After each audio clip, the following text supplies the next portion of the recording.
일이 100명, 일이 1000명도 아니고 몇만 명씩 지금 죽어가는 이런 일을 역사에서 지금 여러 번째 겪고 있습니다.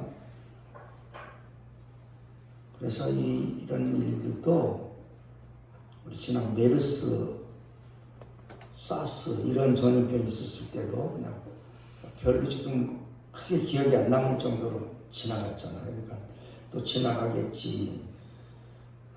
그러면서 자꾸 조급하게 뭔가 끝났으면 그런 마음을 저도 자꾸 갖게 되더라고요. 그런데 이 현상은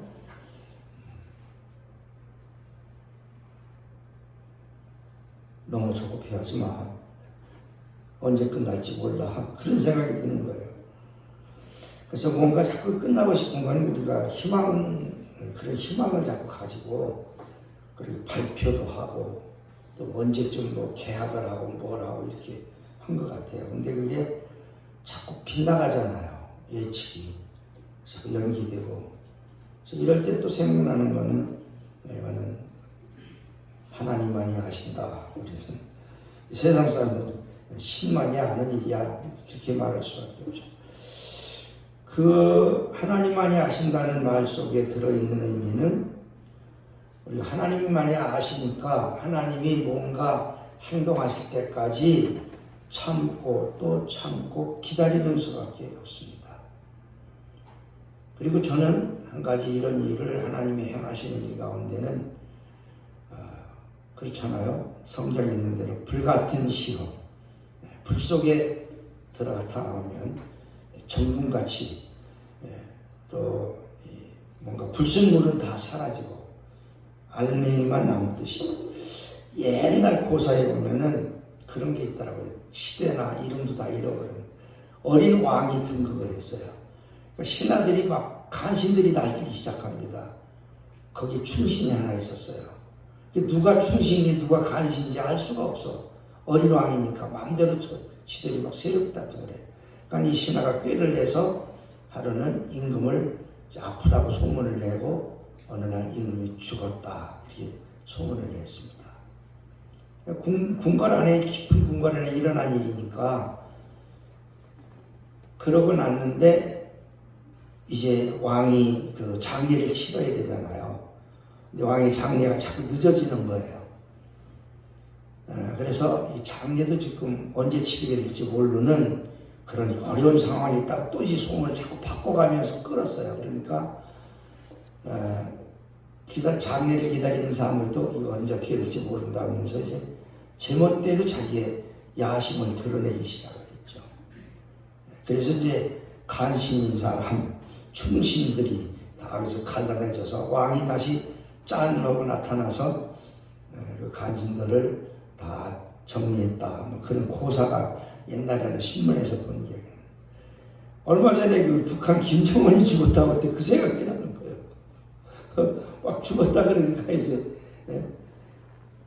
거기서 뭐 잘 됐다고 하는 사람도 있을 거고 눈물을 흘리는 사람도 있을 거고 의심하는 사람도 있을 거고 막 이런 여러 그 반응을 보이죠. 하나님께서 우리를 잡아 흔들어 놓으니까 이때 이제 드러나는 거예요. 야, 잘 됐다. 이참에 쉬자. 이럴수록 더 기도하자. 뭐 전도는 지금 전도에서 되겠어. 그러니까 때를 기다려야지. 그리고 오히려 세상이 말하는 게 맞다. 그런 사람. 상식이다 그게. 그러니까 교회가 욕먹는 거야. 뭐 이런 쪽도 있고. 원래 복음은 욕을 먹게 돼 있어. 왜? 세상의 이치와 하나님의 진리가 상반될 때가 많잖아요. 거기서 이제 옥성이 자꾸 가려지는 거죠. 6.25가 나서 막 또 일제시대에 교회를 탄압하니까 감옥까지 가서 숨겨놓은 사람, 그 자리에서 나 예수 모른다고 하는 사람, 내가 뭐 교회 뭐 다니고 싶어서 다녔나? 그러고 변절하는 사람, 이게 이제 다 가려지거든요. 한 번씩 이렇게 하나님께서 뜨거운 가마에 집어넣어서 불 속에 집어넣어서 한 번씩 이렇게 걸러내시는 것 같은 그런 생각도 듭니다. 그래서 그런 생각이 드니까 저도 긴장이 되는 거예요. 뭐 세상에 여기 뒤에 마귀에 우는 사자같이 덤벼드린 마귀의 꼼수에 꾀임에 혹시 넘어가면 어떡하나. 그런가? 하나만 더. 어느 분이 자기 의견을 내는 걸 들으니까 돈 앞에 장사가 없다. 돈 앞에 장사가 없다. 그러나 장사는 없지만 장수는 있다. 그게 무슨 말? 장사는 힘을 쓰는 사람이고 장수는 오래 살아남는 사람이래요. 이게 자기는 장수래. 어느 돈을 갖고 나를 유혹을 해도 나는 내 사상과 자유와 민주주의에 대한 이념을 나는 바꾸지 않겠다. 한번 해봐라. 시험을 해봐라. 아마 할 정도로. 초대교회도 그랬어요. 지금. 그 초대교회 얘기를 한 거예요. 지금. 그래서 이제 예수가 부활하고 나니까 얼마나 놀랬겠습니까? 또 막 40일 동안 이 사람처럼 많은 사람을 만났다는데, 근데 그 나머지 사람들은 다 뭐 어디 가서 뭐 했다는 얘기를 안 써놨어요. 그리고 이제 이 사도들, 베드로, 특별히 드러난 게 지난주에 얘기했던 스데반 같은 걸출한 인물이 믿음의 영웅이 나타나잖아요. 그런 쪽에 나오는 거죠. 그런 영웅이 나오는 만큼 또 핍박은 더 강해지죠. 그래서 이제 교회에 갇히고 죽게 되는 이런 일들. 그런 속에서 오늘 이 베드로 사도는 감히 우리한테 그렇게 얘기를 합니다. 그러므로 하나님의 능하신 손 아래에서 겸손해라. 여기서 탁 걸리더라고요. 너희는 마음을 든든히 먹고 죽음을 각오하고 믿음을 지켜라. 이렇게 해야 될 텐데 하나님의 능하신 손 아래에서 겸손하라. 왜 이런 주문을 하고 있을까?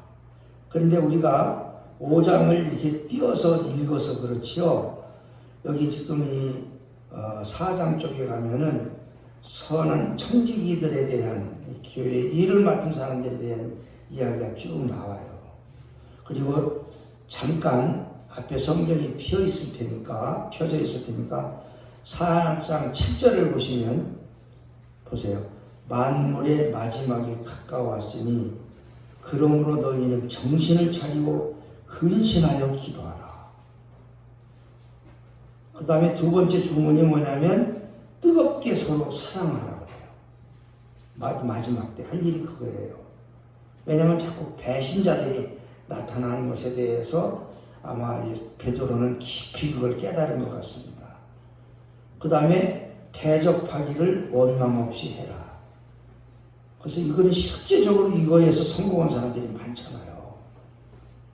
임진왜란 때도 그랬고 난리가 났을 때 뭐 경주 최부잣집 얘기는 다 아는 우리가 지금 이제 금과 옥저 같은 얘기 아닙니까? 자기 사는 집 동네 백리 안에 있는 사람들을 다 구제하고 절대 싼 토지 나오면 절대 아파트값 떨어졌다고 싼 아파트 나오면 절대 사지 마라. 차라리 비쌀 때 팔리지 않은 거 있으면 사라. 뭐 이런 식이었거든요. 그러니까 6.25가 되니까 그 집 물건은 아무도 손을 안 댔다는 거니 인민군들도 와서 저 집은 손대면 안 된다. 그렇게 보호해줬다는 거 아니에요? 각자 은사대로 하나님의 여러 가지 은혜를 맡은 선한 청지기 같이 서로 봉사를 해라. 그러니까 위기 때, 어려울 때 누가 나눠서 이걸 봉사하는지를 하나님이 가려내시는 게 아닌가 이런 생각이 듭니다. 그리고 14절로 쭉 내려갈게요. 너희가 그리스도의 이름으로 치욕을 당하면 복이 있다. 이런 때가 온다는 것을 말하는 거예요. 교회 다니는 것 때문에, 예수 믿는 것 때문에 치욕을 당한대, 수모를 당한대, 아주 망신을 당하고 왕따 당할 거라는 얘기입니다. 그래서 그런데 그런 사람이 복이 있다고 얘기를 해요. 이유를 대죠. 영광의 영 곧 하나님의 영이 너희 위에 계시기 때문에 세상적으로 올 때는 망신이야. 세상적으로 올 때는 왕따 당하고 치욕이야. 그런데 하나님의 영이 함께 계시면 결국은 하나님의 영의 눈으로 볼 때는 너는 그야말로 믿음의 영웅이야. 상 받을 사람이야. 그런 얘기죠. 그러면서 경고합니다. 너희 중에 누구든지 살인이나 도둑질이나 악행이나 혼란 때 일어나는 일들이에요. 그리스에서 또 브라질에서 무슨 아르헨티나 그 남미 또 지난번에 다 홀딱 나왔는데 어디에요? 배급 막 줄 섰다가 안 되니까 다 마켓마다 들어가서 약탈하고 난리가 났었지 않습니까? 생필품 다 훔쳐가고 그런 일에 동참하지 않도록. 그래서 16절 한 절만 같이 읽고 또 다시 5장 쪽으로 오겠습니다. 만일 그리스도인으로 고난을 받으면 부끄러워하지 말고 도리어 그 이름으로 하나님께 영광을 돌리라. 그러면서 5장으로 쭉 넘어왔어요. 5장으로 쭉 넘어와서 거기 젊은 사람들 보고 교회 어른들, 장로들에게 순종해라. 이런 걸 이제 명령하면서 오늘 6절이에요. 그러므로 이제 접속사죠. 하나님의 능하신 손 아래서 겸손해라. 그래서 오늘 주보의 시가 바로 이 말씀을 풀어낸 시입니다. 주제시예요. 그냥 흐르게 하라. 이렇게 좀 멀리 간 것 같지만 이 말이 그 말을 이렇게 시로 풀어서 그냥 흐르게 하라 했습니다. 자, 이제 본론과 결론을 맺겠습니다. 그러면 왜 겸손해라고 그랬을까? 이 앞에서는 치열한 싸움에 대해서 얘기를 했잖아요. 그리스도인으로서 고난을 받으라든지 유혹에 넘어가지 말라든지 여러 가지로 그런 거를 청지기 같이 서로 사랑하고 있는 걸 얘기인데 왜 이렇게 했을까? 자, 초대교회에 있어서 막 이제 성령 받고 모여서 기도하고 뜨거워져서 막 나가서 전도도 오게 됐어요. 그런데 그게 이제 뜨거워지고 열심히 하는 만큼 박해가 자꾸 오는 거예요. 잡혀가는 사람도 늘어나고 감옥 가는 사람도 많아지고 심지어는 스데반이 그렇게 처참하게 공개 처형되는 걸 봤을 때 얼마나 섬찟했겠어요. 내가 함부로 입 놀렸다가는 함부로 내가 처신했다가는 저렇게 나도 죽겠구나 이거 아니에요? 엄청난 공포로 다가왔을 것입니다. 그런데 베드로는 뭐라고 그러냐? 그런 배경을 염두에 두고 자기도 그걸 다 목격했을 거 아니에요. 베드로도. 그리고 이제 베드로는 노련해졌죠. 조금 이미 고난이 무엇이고 하늘나라의 소망은 어떤 것이고 내가 받은 구원은 어떤 것이고 내가 목격한 예수 그리스도의 부활은 나를 어떻게 지금 이끌어왔나를 너무 잘 아는 거예요. 그래서 이 베드로전서를 통해서 너희들이 지금 이 형편에서 할 수 있는 건 뭐냐? 희망이다. hope. 그래서 유대인 수용소에 들어갔던 사람들 중에 희망의 끈을 놓지 않은 사람들은 살아나왔다. 그런 증언이 있을 정도로 희망은 우리에게 굉장한 힘을 줍니다. 사실 두란노 교회도 그렇다고 저는 확신하면서 여기까지 갑니다. 희망이 확실해지니까요. 내가 조금 형편이 구겨져고 초라해지고 좀 찌들어도요. 하나도 그 내 마음속에 붙들고 보석 같은 희망들은 그냥 빛나기 때문에 내 겉으로 찌그러지고 좀 훼손되고 왕따되고 그래도 그것이 크게 영향을 안 줘요. 그렇잖아요. 예를 들면 내가 여기다 딱 체크 수표를 두툼하게 넣었어요. 쫙 찢어서 사인만 하면 100만 원, 5억 다 지불될 수 있는 수표책을 딱 갖고 있어요. 근데 옷은 행색은 초라해. 누가 뭐라고 뭐야. 야 저러라 뭐 택시 불러도 쓰지도 않아. 하도 행색이 초라하니까. 뭐 조그만 차 타고 가면 주차장에 경비 아저씨도 막 내쫓는다면서 자리 없다 그러고 아무 문제가 안 돼, 그런 게. 네, 숲 하나 끊어서 그래? 그 5억짜리 차 하나 딱 불러서 주문해. 그럼 며칠 후에 나타나면 어떨 거야? 하나도 지었죠. 하늘나라에 우리의 그 등록되어 있는 신분, 하나님의 자녀, 또 영생과 구원, 부활의 확실한 소망과 그 신분에 대한 희망을 내가 놓지 않는 한 우리는 이 세상을 그렇게 쫄아서 살지 않아도 되잖아요. 그래서 장차 일어날 놀라운 일에 희망을 바라면서 할 일이 뭐예요? 그 희망이 있으니까 그 다음에 따르는 게 뭐예요? 희망이 현실로 나타날 때까지 잘 견뎌야죠. 그잖아요. 희망이 현실로 나타날 때까지 견디면 되는 거예요. 근데 그 견디는 과정에서 우리가 조금 경솔하거나 서두르면 문제가 일어날 수 있어요. 그래서 도란노교의 일도 만 지금 11개월 됐습니다. 만 11개월이 마무리됩니다. 다음 주면. 다음 달이면 만 12개월째 들어갑니다. 그래서 저도 참 어지간히, 그래서 지난 월요일 날인가요? 월요일 날 치과에 갔었어요. 하도 이를 악물고 참았더니 이빨들이 다 고장나려고 그래. 진짜예요. 그 치과에 가서 1시간 치료받고 왔어요. 참는다는 거, 무슨 소식을 기다린다는 거, 얼마나 힘들어요. 지루하고 별생각이 다 들고. 그 중에 하나가 포기할까 말까, 포기할까 말까, 그거네. 그래서 이 4장에 아까 잠깐 갔다 왔지만 그 불시험 같은 이런 얘기 나오잖아요.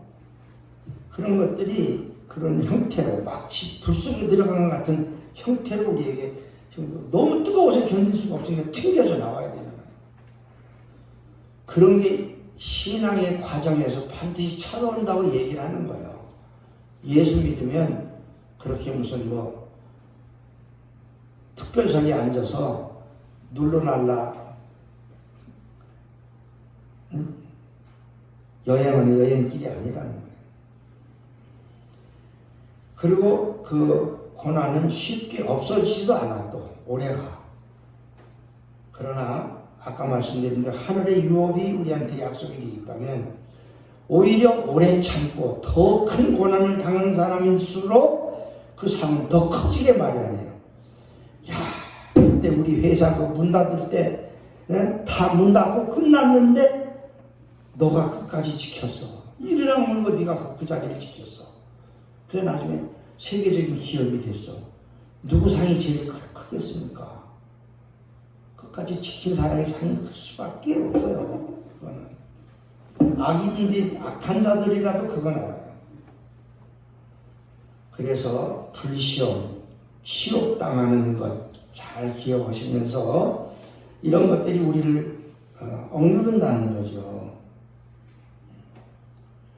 그래서 치욕을 겪어도 우리는 망할 것 같지만 겪으면 겪을수록 우리는 더 강해지는 이런 성격이 있죠. 그래서 하나님은 이게 지금 우리 베드로전서 여기 좀 읽은 5장 6절 끝에 가서 하나님 앞에 겸손해라. 이 말로 이제 옮겨가서 본론으로 들어갑니다. 하나님을 정말 내가 믿을 수 있다면 겸손할 수 있어요. 아까 얘기한 그래요.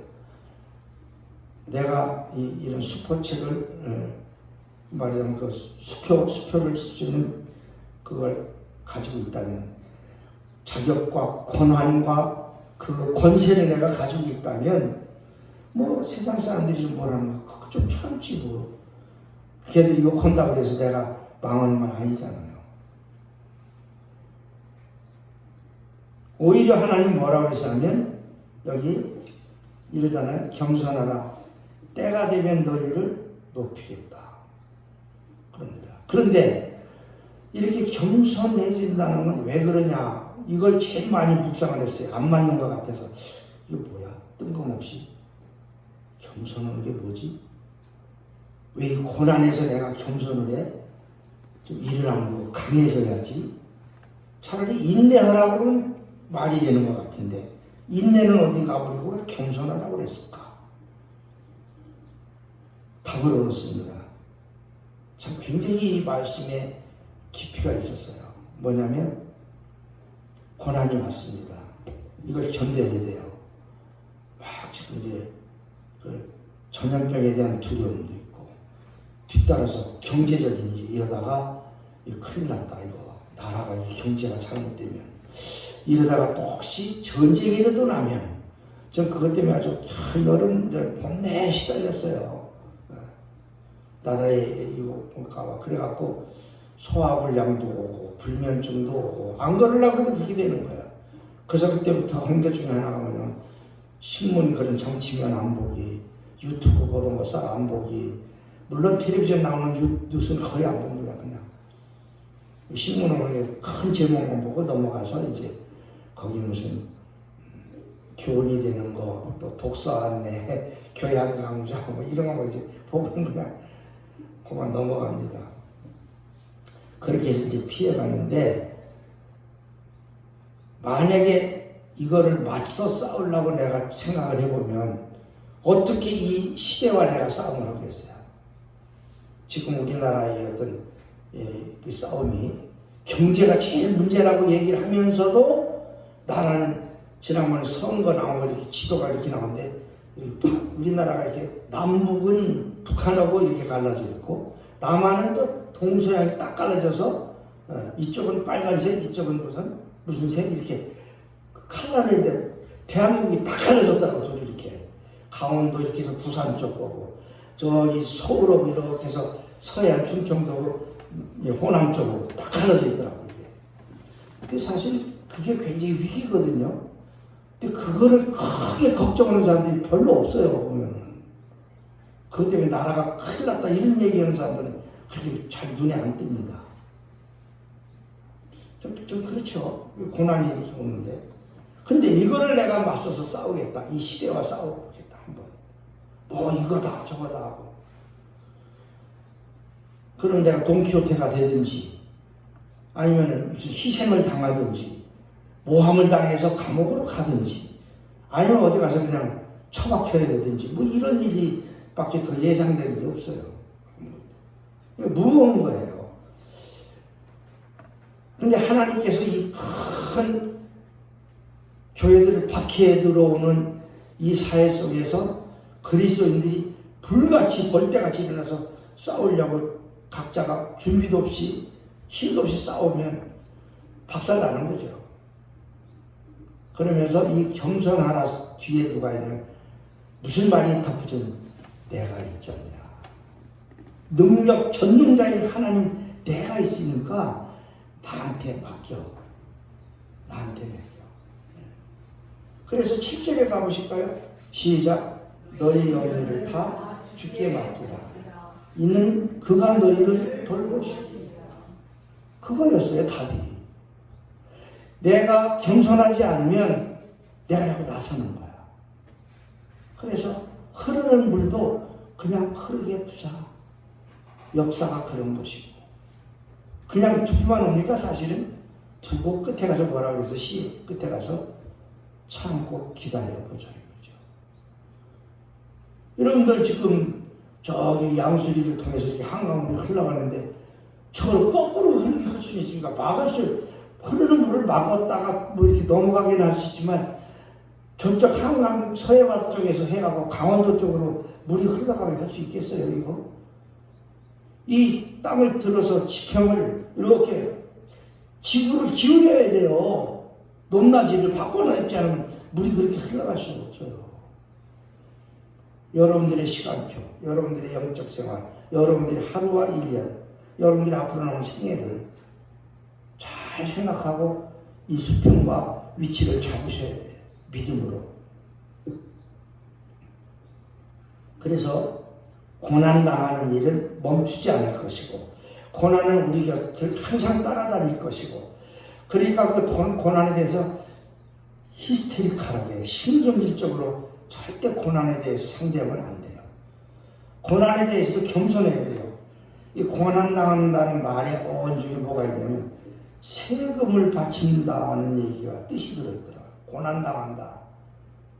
그래서 누구 그래? 엊그저께 연습을 하는데 갑자기 전화 왔어. 목사님, 단장님, 어떡하지? 큰일 났어. 나 오늘 못 가. 아까 온다고 전철 탄다고 그랬잖아. 오다가 차 박았어. 빨리 오려고 전철 그거 안 놓치려고 막 달리는데 앞에 차가 갑자기 신호에 탁 쓰니까 뒤에 가서 꽉 박아버렸대. 그래가지고 보험 처리하고 가고 그 사람은 병원으로 가고 자기도 뭐 하고 오늘 못 온다는 거야. 알 수가 없는 거죠. 내일을 그야말로. 그래서 이제 하나님이 그 앞에다가 겸손해라. 때가 되면 너를 높여줄 테니까 무시당하는 거 그것도 그렇게 억울하고 서러워하지 말아요. 때가 되면 네 진심이 드러나는 날 그리고 너의 염려를 다 주님께 맡겨라. 그리고 한 가지 여러분들에서 기억해야 될 건 그 짐을 맡아서 철저히 관리해주고 오히려 더 그 맡긴 짐을 잘 보관할 뿐만 아니라 그 재산이라면 더 늘려서 되돌려 줄 수 있는 분, 신용 있는 은행이 필요하잖아요. 신용, 믿을 만한 거. 은행 그러면 신용이에요. 하나님이 그런 신용 은행이에요. 하나님이 이렇게 나한테 맡겨 지금 그러시는 거예요. 그래서 실제로 어느 정도냐면 하나님은 시편에 가서 보면은 68편에 이렇게 얘기해요. 날마다 우리 짐을 지시는 주, 곧 우리 주인이신 주원이신 하나님을 찬송할지 날마다 우리 짐을 져주신대요. 하나님은. 그래서 여기까지 산다는 거야. 나도 그거를 깨달았어요. 요즘 계속 잠언서를 이렇게 계속 읽어가는데 뭐라고 한마디씩 꼭 내 몸에 부딪혀오는 말들을 꼭 뭐라고 하세요. 하나님 하신다고 하나님의 잔소리야. 하나님의 잔소리를 듣는 거예요. 그 짐을 하나님이 안 맡아주시면 쌓여서 일어서지도 못하고 거기서 눌려서 질식해서 죽어버렸을 거예요. 얼마나 예민합니까? 그러니까 막 물을 마셔라, 파인애플을 먹어라, 무슨 숨은 어떻게 쉬어라, 다리를 다 이렇게 운동을 해라, 모르면서 잘 때는 왼쪽으로 누워라, 뭐라, 별로 소리가 다 나오는 거야 이게. 그 염려가 이게 쉽게 맡겨져. 그러니까 어떤 사람이 하루는 터더니 막 웃음만 뭔 좋은 일 있어? 오늘 끝났어. 이제 걱정 끝났어. 좋은 일 있어? 네, 좋은 일 있어. 어떻게? 내가 오늘 내 걱정 맡을 사람 하나를 알바생을 구했지 뭐야. 그러면 일주일에 100만 원 주고 100만 원씩이나 주고 나한테 맡기지. 당신 그 100만 원 주고 어떡하려고? 그것도 그 친구한테 맡겼어. 그 친구 100만 원 줄 것도 그가 알아서 할 거래 그 사람이. 그러니까 나는 그냥 맡기고 말았대. 맞잖아요. 그 생각하니까 재밌더라고. 여러분들 너무 고민 끌어안고 힘들어하지 마세요. 하나님께 맡기세요. 진짜로. 어떻게 맡기냐? 그게 문제 아니에요. 그래서 1번 답입니다. 정리합니다. 하나님을 맡길 때 이런 거예요. 하나님을 자꾸 높여야 돼. 내 집을 맡아줄 분을 자꾸 높이고 우리는 자꾸 낮아져야 돼. 그래서 오늘 시 끝에 가서 우리 같이 낮게 흐르자. 낮게 흘러가면 돼. 땅의 수평을 바꾸고 지평을 바꾸기 전에 물은 높은 데서 낮은 데로 흐를 수밖에 없어. 역사는 그렇게 흐를 수밖에 없어. 그래서 하나님의 권능을 인정하면 이런 생각이 들잖아요. 나는 도저히 할 수가 없어. 여러분들 해가 동쪽에서 서쪽으로 뜨는 걸 바꿔보고 싶다고 내일 내일 일어나봐. 아마 해가 서쪽에서 동쪽으로 지게 만들 거야 내가. 이거 할 수 없잖아요.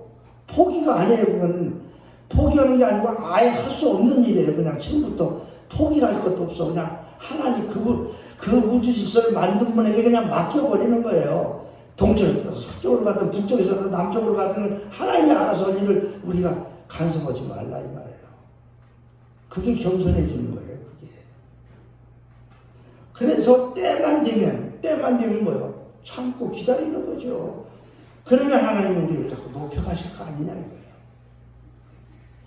그게 첫 번째예요. 하나님을 높이고 우리는 자꾸 낮아져야 돼. 하나님. 그래야 기도도 자꾸 더 잘 돼요. 이 기도해봤자 소용이 있을까? 그러면 이 기도가 되겠어요. 어떤 분한테 답이 왔어요. 우리 지난주에 이제 교회에 어떤 일로 무슨 일이 있었는데 그분 답이 기도도 안 되고요. 아직 때가 아닌 것 같다고. 뭐 그런 거 답이 왔다는 거예요. 기도가 안 돼서 못하겠다고. 그냥 끊어버렸어요. 그 다음에 두 번째 명심할 거는 우리 스스로가 높이려고 한다고 해서 높아지지는 않는다는 거예요. 그거를 빨리 눈치채는 게 지혜로운 사람입니다. 우리가 열심히 해서 이룰 수 있는 게 있고 이룰 수 없는 게 있어요. 아무리 열심히 해도 좋아지려고 해도 높아지려고 해도 안 되는 건 안 되는 겁니다.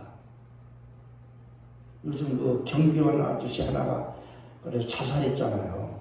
그래갖고 어제는 그 주말 신문에 경비 아저씨 얘기가 쭉 썼더라고요. 근데 아주 막 너무한 것 같아요. 막 욕을 막 하고 막 그런데 아무리 그 사람이 경비로서 최선을 다한다고 해서 그 아파트 단지에 뭐 자기가 주인이 된다거나 토지공사 사장이 된다거나 되겠어요. 그게. 그래서 자꾸 자기가 높아질 것을 의식하면서 이게 뭔가 겸손하는 것은 진짜 겸손이 아니에요. 그거는 속이는 거지. 자신을 속이고 상대를 속이는 거지. 그냥 스스로 내가 높아지기를 바라서 겸손을 나오지 말고 스스로 모든 것을 하나님을 자꾸 높이면 내가 스스로 낮아질 거 아니에요. 그러면 여기서 답은 베드로전서의 답은 뭐냐면 하나님이 너를 높여주실 거라는 거야. 나하고 내가 간섭할 일이 아니에요.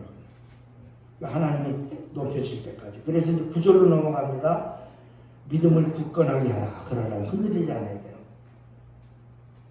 그리고 그를 대적하라. 이 사탄의 세력이죠. 세상에 있는 너희 형제들도 동일한 고난을 당하는 줄을 알미라. 나만 그러는 게 아니고 다 그렇게 당하는 거예요. 그래서 이 10절로 갑니다. 그리스도는 너희를 부르사 자기의 영원한 영광에 들어가 계시니까 어떻게 하냐면 잠깐 고난을 당하게 하시고 그 다음에 고난을 당한 우리를 친히 어떻게 온전하게 하시고 굳건하게 하시고 강하게 하시는 것도 뭐예요? 털을 견고하게 하시고 이 네 가지를 여러분들이 머릿속에 메모리하면 어때요? 하나님이 내가 하나님을 자꾸 높였더니 하나님이 나를 온전하게 하셔. 부족함이 없게 한다는 뜻이에요. 부족함이 없도록. 온전한 거 가지고 언제 또 한번 은혜 받읍시다. 따로. 굳건하게 하시면 흔들리지 않게 하는 거죠.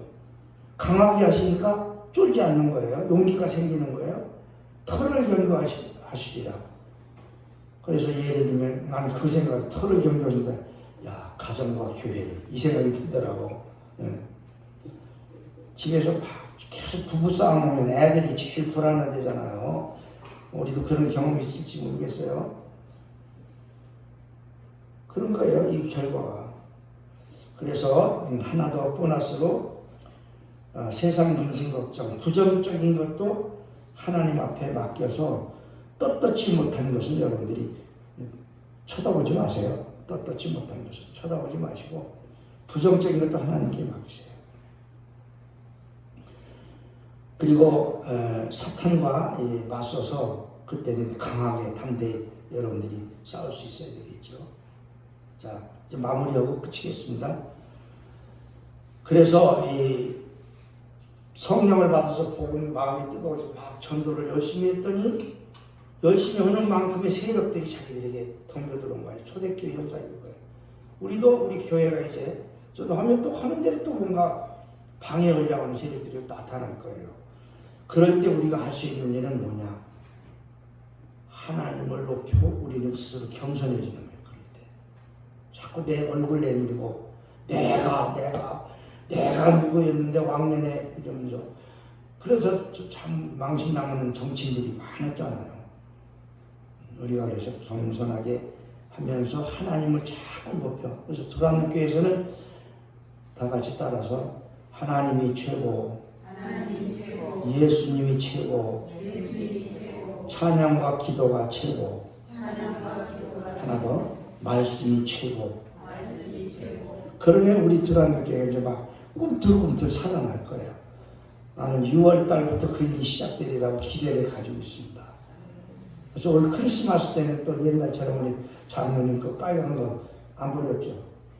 산타 모자 다 쓰고 막 여기서 또 가득 쳐서 노래도 부르고 춤도 추고 그러면서 우리 할 일을 할 수 있겠나 그렇게 생각합니다. 그래서 여러분들 정말 지금 말씀드린 대로 하나님 앞에 겸손한 것이 뭔가를 다 설명 못했어요. 제가 사실은 한 3분의 1 정도만 설명을 했는데 담으세요. 고난을 이기는 방법, 고난을 이기는 비결, 법칙, 하나님 앞에 겸손하고 하나님을 높이는 거. 이걸 여러분들이 자꾸 묵상하도록 숙제를 드릴게요. 제가 다 말 못하니까. 하나만 예화를 들고 끝납니다. 여러분들 이 얘기 한 10번은 들었을 거예요. 고당, 누구예요? 조만식 선생 아닙니까? 호가 고당이에요. 그 사람이 그 평양에 저기 그 산정교회, 산정인교회 또 무슨 학교죠? 오산학교 교장이었잖아요. 그때 그 명문고등학교거든요. 명문학교거든요. 중고등학교.